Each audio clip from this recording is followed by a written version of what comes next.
अथ योगविदां श्रेष्ठं सर्वभूतमनोमयं स्रष्टारं सर्वभूतानां ब्राह्मणं सर्वतोमुखम् तस्मिन् हिरण्मये पद्मे बहुयोजनविस्तृतम्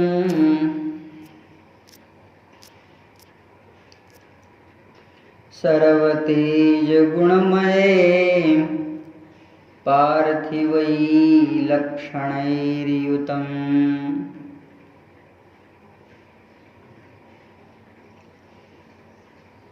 अखिल ब्रह्मांड नियंता परम अकारण करुणा वरुणालय भक्तवांछा कल्पतरु भक्तवत्सल शरणागत वत्सल श्रीमद् दशरथ नंदन कौशल राज किशोर श्री जानकी जीवन धन दिव्यानंद कल्याण गुणगण निलय भगवान श्री राघवेंद्र सरकार की महती अनुकंपा कृपा से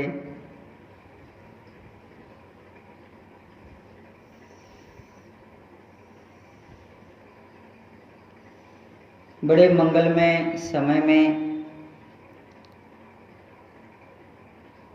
हम सब श्री महाभारत जी के खिल भाग के अंतर्गत हरिवंश पर्व में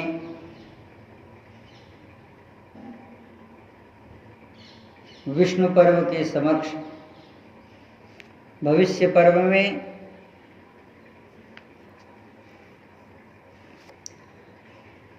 भगवान की महती लीलाओं का दर्शन जगत सृष्टि विस्तार विषयक स्वरूप का जो व्यास समास है वह दर्शन कर रहे हैं।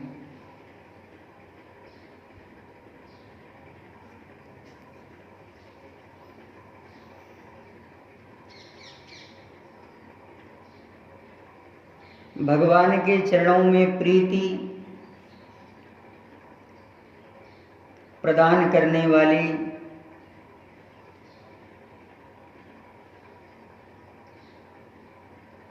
भगवत चरण संयोग सन्निकर्ष जो प्राप्त वस्तु है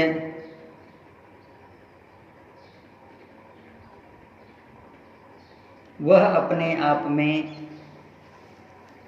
अद्भुत और अलौकिक है।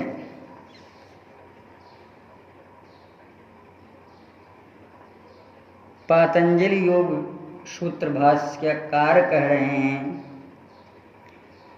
अनित्यया शुद्धि चित दुखानामात्मसु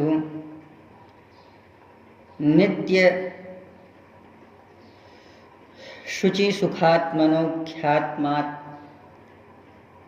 रति एवद्याः। अनित्य अपवित्र दुखमय और अनात्म पदार्थों का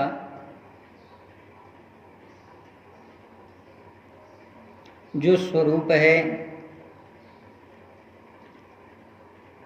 वह क्रमशः नित्य पवित्र सुखमय और आत्मज्ञान जब समुपलब्ध हो जाता है तो क्रमशः वे सब छूट जाते हैं। अनित्यता से नित्य, अपवित्रता से पवित्र, दुखमय से सुखमय और अनात्म पदार्थों में आत्मा का ज्ञान, इसका एक चरण विद्या है और इसका एक चरण अविद्या है।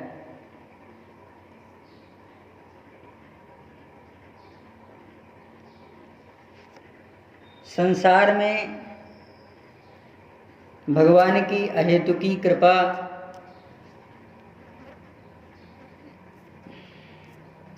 सत्संग का प्राप्त होना है। इसलिए अनित्य संसार से नित्यता की ओर अपवित्र यह शरीर है। सदाचार नियम धर्म पूर्वक जीवन का प्रतिपालन पवित्रता की ओर लेकर के जाता है।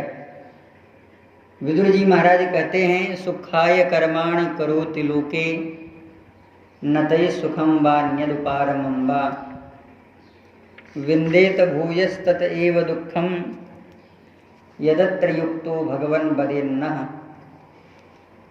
सुख के लिए संपूर्ण कार्य किए जाते हैं, लेकिन वह दुखोदर्क होते हैं। जलपान इसलिए किया जाता है कि उस जलपान से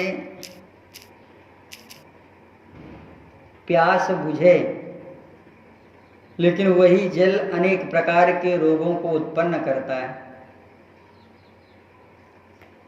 भोजन इसलिए किया जाता है जीवन निर्वाह हो सके, लेकिन यह नहीं होता, अपितु दूसरा ही विपर्यय होने लगता है। भोजन करने से भोजन की जो अभिलाषा है वह नित्योनित्य अभिवर्धित होने लगती है।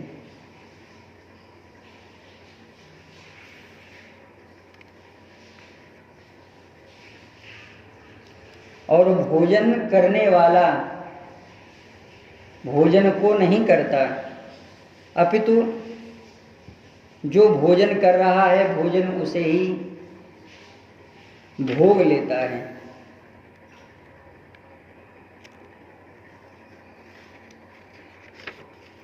यह संभव है कि वह अपनी तृष्णा के लिए उसका चर्वण करके उदर पूर्ति के लिए वह कार्य करे, लेकिन वह उसे नहीं प्राप्त होता, अपितु उससे वह बंधता जाता है और उसके अधीनस्थ होता जाता है।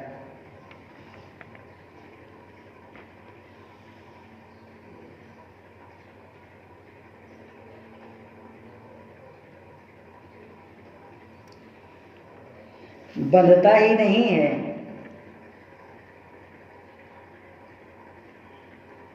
उसका जो व्यवसाय है उसका वह विस्तार करने लगता है, यानी उससे संबंधित अनेक प्रकार के उपकरणों का संग्रह करते जाता है और वह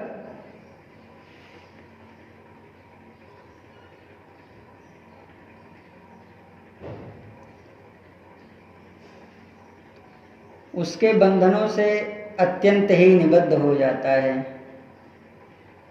भगवान व्यास कह रहे हैं, यत् प्रातः संस्कृतं चान्नं सायं तच्च विनश्यति। जिस अन्न को संस्कार करके शुद्ध परिशुद्ध करके बनाया गया, सूर्यास्त होते होते वह ही अन्न दूषित हो जाता है, उसमें अनेक प्रकार के विकार उत्पन्न होने लगते हैं, गंध आने लगती है। यत् प्रातः संस्कृतं चान्नं सायं तच्च विनश्यति तदीय रस संपुष्टे कायिका नाम नित्यता। और उसी के रस से पुष्ट हुआ यह जो शरीर है, इसकी नित्यता कहाँ तक आपको प्राप्त होगी। इसलिए अपवित्रता से पवित्रता की ओर उन्मुख होना चाहिए। इसलिए सूत्रकार कह रहे हैं, महर्षि पातंजलि कह रहे हैं, अनित्यता अशुचि दुखानाम आत्मसु नित्य शुचि सुखदात्मख्यातिरेवद्याः। दुखमय और अनात्म पदार्थों से आत्मज्ञान तथा अविद्या से दूर होने के लिए प्रयत्न करना चाहिए। यह संसार भी ऐसा है कि विद्या रूप कर्म में निबद्ध करता है और अविद्या रूप का विस्तार बृहद करने लगता है। इस अर्थ में कहा जा रहा है इन शब्दों को कि विद्या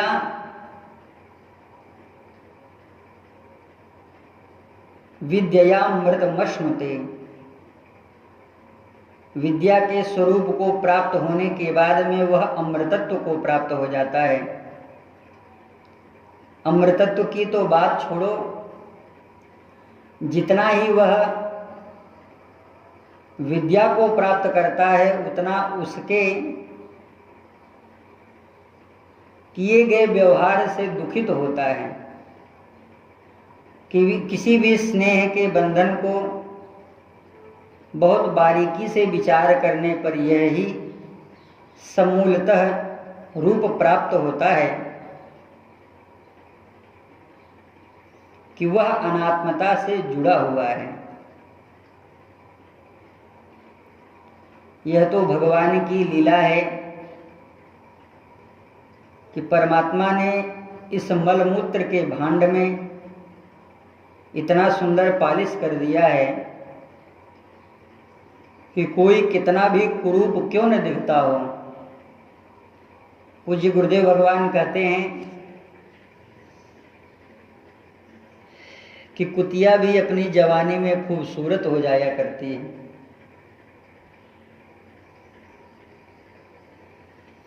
जो सुख देवराज इंद्र को सची के साथ, जो सुख राजा को रानी के साथ, जो सुख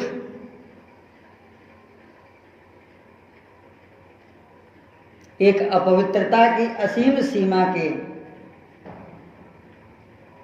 निर्व्यसन के साथ, वही सुख एक मनुष्य को मल त्याग करने के बाद प्राप्त होता है।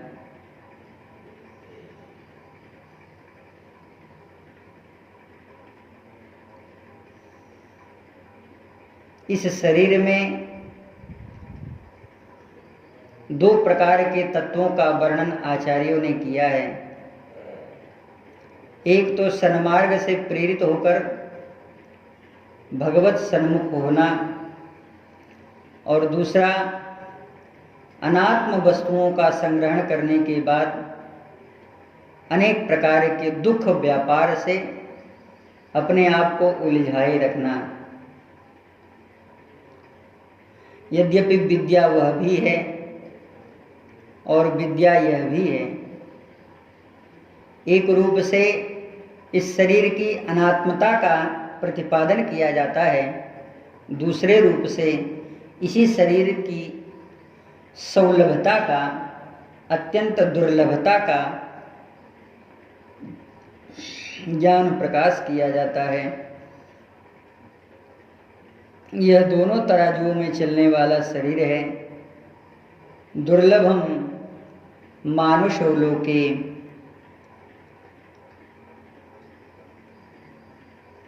यह जो शरीर है अत्यंत दुर्लभ है, और दुर्लभता के साथ साथ क्षणभंगुरता इसमें है।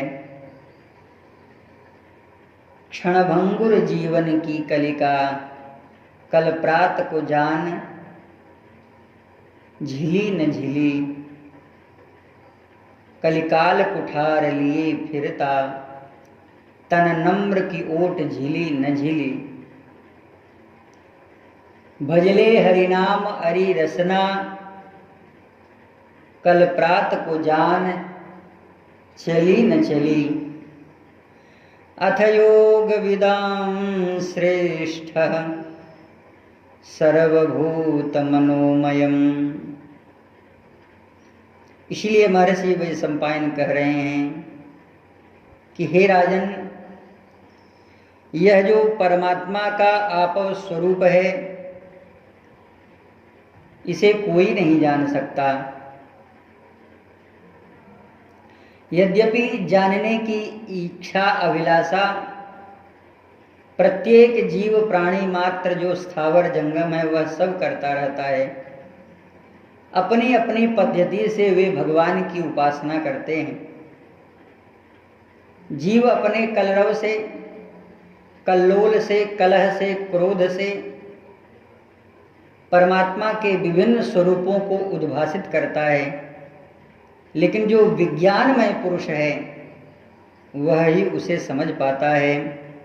अथ योग विदाम श्रेष्ठम सर्वभूत मनोमयम, क्योंकि वह सर्वभूत है। सर्वभूत कहने का मतलब एक भूत तो वह अपने आप में है, और दूसरा वह समस्त संसार में व्याप्त है। यस्य भाषा सर्वमिदं विभाति, भगवती श्रुति कहती हैं कि जिसकी जो प्रकाश प्रलुब्धता है वह प्रत्येक संसार के कण कण में प्राप्त होता है। यस्मिन् ज्ञाते सर्वमिदं विज्ञातम भवति, भगवती श्रुति का यह दूसरा वचन है। इस वचन के अनुसार भगवती कह रही हैं कि जिसको जानने के बाद में कोई वस्तु जानना शेष नहीं रह जाता है। गोस्वामी जी महाराज कहते हैं कि जेहि जाने जग जाई हेराई, तो क्या संसार नष्ट हो जाता है? जीवन में कभी नहीं हो सकता। लेकिन जागे जथा सपन भ्रम जाई, इन वेद मंत्रों का कितना अध्ययन बाबा जी ने किया होगा, क्या यह कोई कल्पना कर सकता है? झूठ्यों सत्य जाहि बिनु जाने, जो झूठ है वास्तव में वह झूठा है या नहीं, इसे किस तरह से जाना जाए? तो कहा सबसे पहले आत्मानुशोधन करो, अपने आप पता लग जाएगा इस शरीर में सत्य क्या है। कोई भी वस्तु ऐसी शरीर में नहीं है कि जो सत्यता का निर्माण कर रही हो। चाहे कालक्रम प्रभाव से अवस्था हो, ज्ञान हो, वाणी हो, संस्कार हो, और अंत में जब अंतिम संस्कार किया जाता है वह भी यह सत्यता को नहीं ज्ञापित करता। हाँ, इस सत्यता को जरूर ज्ञापित करता है कि अचलम ध्रुवम मन्यते तत्, जो यहाँ आया है वह यहाँ से अवश्य जाएगा, और जो यहाँ से जा रहा है वह यहाँ पर जरूर आएगा। यह आने जाने वाला सराय है, बसेरा है। अथ योग विदाम श्रेष्ठम सर्वभूत मनोमयम, यदि वह सर्वभूत मनोमयम है, समस्त प्राणियों में इस स्वरूप में वह स्थित है, तो उसका विस्तार क्या है? कहा सृष्टारम, उसने ही इस जगत का निर्माण किया। क्यों निर्माण किया? सर्वभूतानां ब्राह्मणं सर्वतोमुखम्,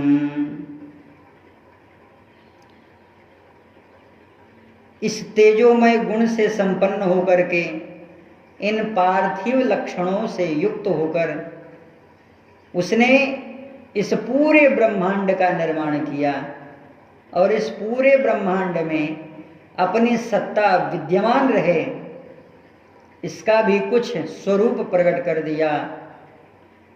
जैसे तस्मिन् हिरण्मये पद्मे बहुयोजन विस्तृते सर्वतेज गुणमये पार्थिवैर लक्षणैर्युतः तच्च पद्मं पुराणज्ञाः पृथ्वीरुहमुत्तमं नारायणांगसंभूतं प्रवदन्ति महर्षयः। हे राजन, संपूर्ण भूतों के सृष्टा ब्रह्मा जी को स्थापित करने के बाद पुराणों के उत्तम ज्ञाता महर्षिगण परमात्मा के शरीर और रूप इस पृथ्वी को कहते हैं कि वह जो परमात्मा है वह दिव्य लक्षणा और गुण गंधवती, यह पृथ्वी जो है वह उस परमात्मा की अप्रतिम कृति है। उस उत्तम कमल को भगवान श्री नारायण के अंग से प्रकट हुआ, वे पुराणों के उत्तम वक्ता मानते हैं।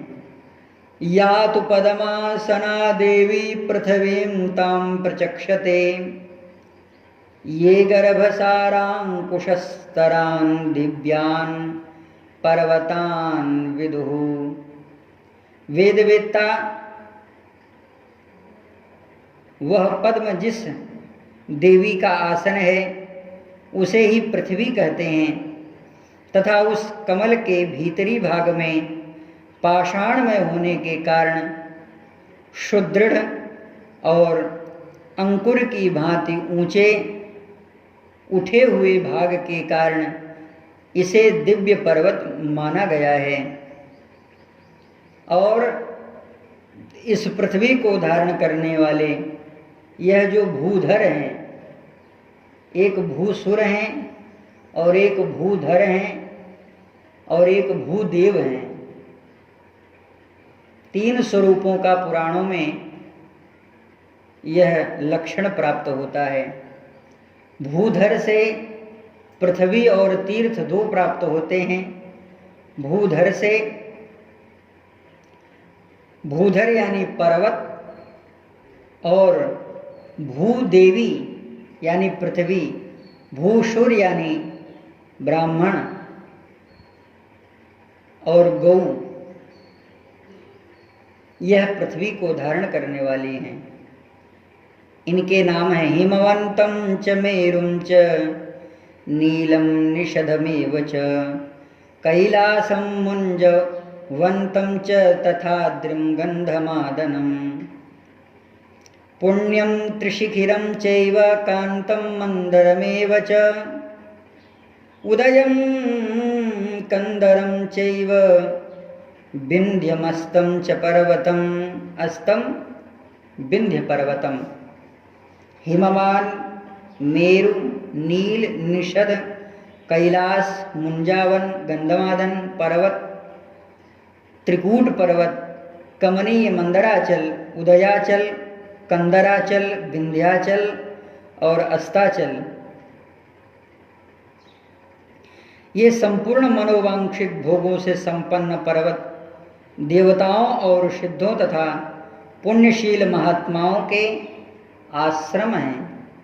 इन पर्वतों में एते देवगणानां च सिद्धानां च महात्मनां आश्रमः पुण्यशीलानां सर्वकामयुताद्रयः एतेषां मन्तरो देशो जम्बूद्वीप इति स्मृतः। इन पर्वतों के अंतर्भाग में एक जम्बूद्वीप नाम का द्वीप है जहाँ याज्ञिकों ने यज्ञ किया है। उसी प्रदेश को जम्बूद्वीप की संज्ञा या प्रख्याति प्राप्त हुई है। उस कमल दल के गर्भ में जो देवताओं के अमृत रस के समान जल जिन झरनाओं से झरता रहता है, उस जल को बहने वाले दिव्य सरिताओं के रूप में माना गया है। सैकड़ों दिव्य तीर्थ उनके अपांग के रूप में प्रस्रवित होती रहती हैं। इन गिरगुहर कंदराओं में से शैल सरिताओं का जो स्वरूप है वह संपूर्ण पृथ्वी को आवृत किया हुआ है। यद्यपि यह जो जल का भूभाग है वह समस्त दिशाओं में प्राप्त होता है, लेकिन जब इन प्रकृति के साथ बर्बरता की जाती है तो यही हलचल या विक्षोभ उत्पन्न करते हैं। भूकंप आदि प्रकृति में संतुलन न रहना और अनेक प्रकार के उत्पातों की सूचना प्रदान करते हैं। यान्येतानि तु पद्मस्य केशराणि समन्ततः, और इन्हीं देशों में सुंदर सुगंध युक्त केशर भी प्राप्त किए जाते हैं। असंख्याता पृथिव्यां तु विश्वेते धातु पर्वता, अनेक प्रकार के जो रत्न हैं वे इस पृथ्वी पर ही प्रकट होते हैं। हे नरेश्वर, उस कमल के जो बहुत से ऊपरी दल हैं वे ही पर्वत से भरे हुए दुर्गम देश मलेक्षकों के कहे गए हैं, और इन्हीं कमल के नीचे का जो पत्र है वे पृथक पृथक निवास से चुने गए हैं। उन्हीं को महामना दैत्यों ने और सर्पों ने अपना वासस्थान पाताल बताया है। यानि पद्मस्य पत्राणि भूरिण्यूर्ध्व नराधिपः ते दुर्गमा शैलचित्ता म्लेक्ष देशा विकल्पिता। इनका भी एक देश है जो इसी पृथ्वी पर प्राप्त होता है। यान्यधः पद्मपत्राणि वाशार्थं तानि भागशः। लेकिन बड़े आश्चर्य की बात राजन यह है कि दैत्यानां मुर्गाणां च पातालं तन्महात्मनां, यह अपने लोक में ही रहते हैं। यानी जो दैत्यों का लोक है वे और जो सर्पों का लोक है वह, इन दोनों में सान्तरालम उदकम भवति। और पद्म पत्रों के नीचे जो उदक नाम का स्थान है उसमें महापातक युक्त कर्म करने वाले मनुष्य डूबते हैं, जिसे मृत्यु लोक कहा गया है।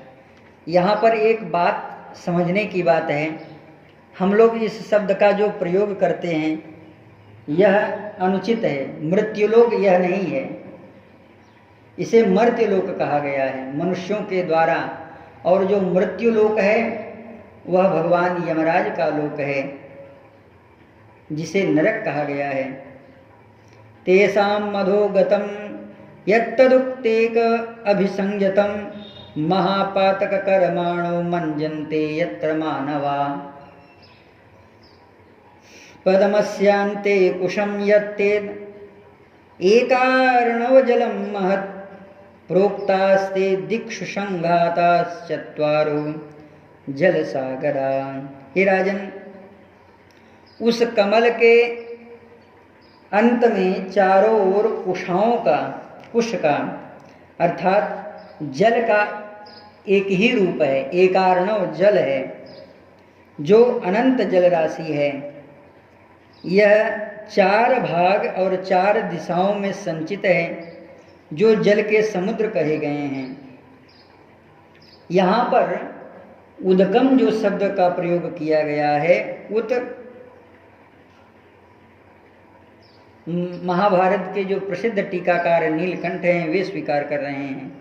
इस व्युत्पत्ति के साथ उत उत्कृष्टम अकम दुखम यत्र तत्र उदकम, जहाँ उत्कृष्ट अर्थात महान अक दुख और वह स्थान ही उदक कहा जाता है, जहाँ जाने के बाद केवल दुख ही दुख प्राप्त होते हैं। इसी स्वरूप को गोस्वामी जी महाराज ने दोनों को समान रूप में कहा है। देखो, जब शरीर प्राप्त होता है यातना भोगने के लिए, तो वह यातना के बाद का जो शरीर होता है बड़ा पवित्र होता है, लेकिन देवताओं के लोक में जाने के लिए जो शरीर प्राप्त होता है उसे भोग शरीर कहा जाता है। और वह जो भोग शरीर है वह दिनों दिन क्षीण होता है, तो उसके क्षीण होने में चिंता व्याप्त होती है।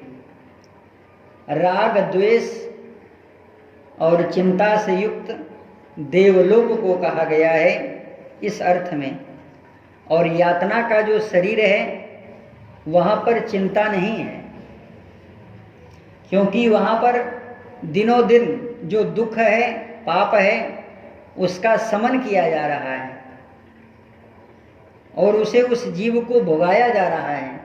तो धीरे धीरे वह उस शरीर को प्राप्त करने के लिए अपनी यातना को पूर्ण कर रहा है। इसके बाद वह बड़ा पवित्र होगा।